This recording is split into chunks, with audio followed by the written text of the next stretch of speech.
And of course it was a piggy bank. Just the thing for sliding your coins into. And here's a puzzle concerning sliding coins. Have a look at this.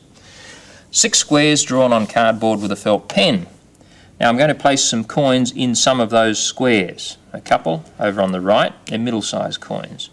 One down the bottom in the middle, and that's a middle-sized coin. Then I'm going to place a little coin, bottom left, and a very large coin, top left. Now here's the problem. You have to swap the place of the top and bottom coin on the left. In other words, make the big one go down there and the little one go up here.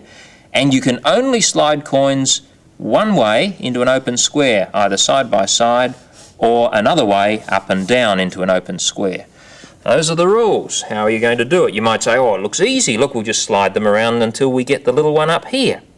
Let's try it. If we go, move that up there, that across, that down, across. We've got the little one where we want it, but when we bring the big one around, we find that the little one has to go down there, and we're back where we started. That little one has to come to the top left, and the big one has to go bottom left. How are we going to do it? You have a think about it, and come over to the television screen and see if you can show which square you would move those coins into.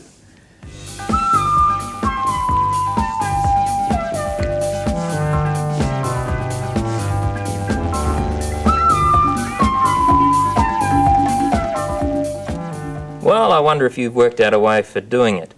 You'll never do it unless you get that big coin right out of the way. Then you might be able to get the little coin up where it belongs, top left.